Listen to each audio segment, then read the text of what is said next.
This week, a Florida student broke the state's GPA record so badly the school board banned anyone from ever doing it again.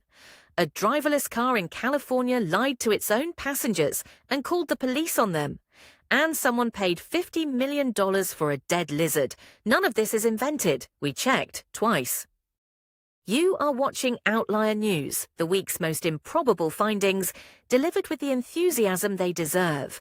The data is real. The optimism is optional. We start in Florida, where a high schooler named Vaibhav Bhaskar took 20 AP classes and 24 college courses, picked up an associate's degree along the way, and walked out of Steinbrenner High School with a weighted GPA of 11.99, a new state record. It broke the old record of 11.84, set just 4 years earlier. In its own paperwork, the school district admitted the grading scale, quote, encourages students to enroll in excessive online courses to achieve an inflated GPA, which is more or less exactly what happened. So the school board voted in a ceiling on the scale, starting next year, which means his record is now mathematically impossible to beat. He is headed to Duke, permanently undefeated. In San Mateo, California, two 15-year-olds climbed into a driverless Waymo and, somewhere along the way, started drinking and firing a gel pellet toy gun out the windows. The car's remote monitors were watching the entire time, and at 2:10 in the afternoon, a Waymo employee called the police. Then the car did something it never told the teenagers about. It deliberately disabled itself near an intersection and informed them, calmly, that it was having mechanical trouble. That was a lie. 5 officers and a K9 unit arrived and treated it as a high-risk stop. The teens were released to their parents unharmed, and the internet spent the following week arguing about exactly how much a car is allowed to know about you. On the roof of Adobe's headquarters in San Jose sit 4 large rotating discs, blinking in patterns nobody outside the company was ever told how to read. They had been looping, unsolved, since May of 2023, the third puzzle in a series that started roughly 20 years ago. A software engineer named Brian Vincent finally cracked it this spring. The disk positions encode pixel colors for a single rose from Botticelli's The Birth of Venus. The first puzzle in the series was the full text of a Pynchon novel. The second, an audio clip of Neil Armstrong. Adobe says a new puzzle is already coming.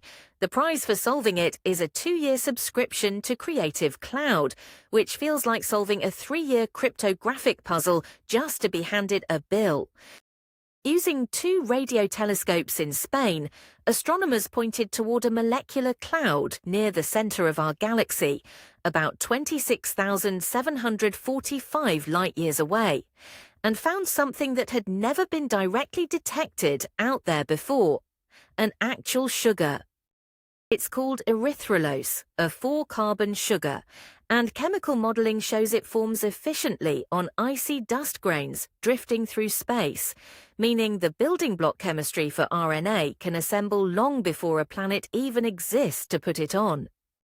Somewhere out past the edge of what we can see, the universe was quietly stocking a pantry, several billion years before anyone showed up to bake anything.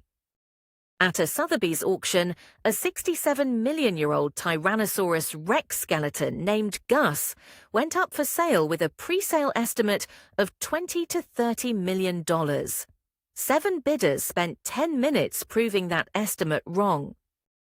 The final price, $50.1 million, beating the $44.6 million paid for the Stegosaurus apex back in 2024. Gus is named for Gary Licking, the rancher on whose land it was found, who died 1 year into the dig.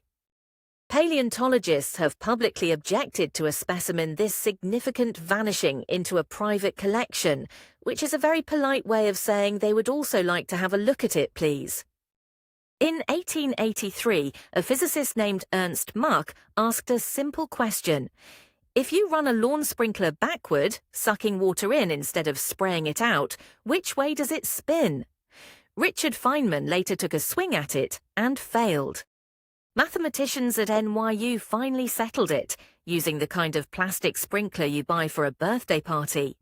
Inside, two jets of water collide, but not quite head-on, and that slight offset produces the reverse spin driven by the water's own momentum, not the water around it.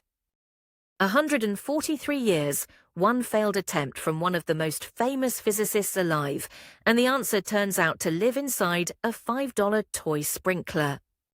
At the 66th Lumberjack World Championships in Hayward, Wisconsin, a competitor from the Czech Republic named Karolina Urbanova chopped through 11 inches of white pine in 21.28 seconds, a new world record, then came back and chopped through 9 more inches in 19.38 seconds for a second one.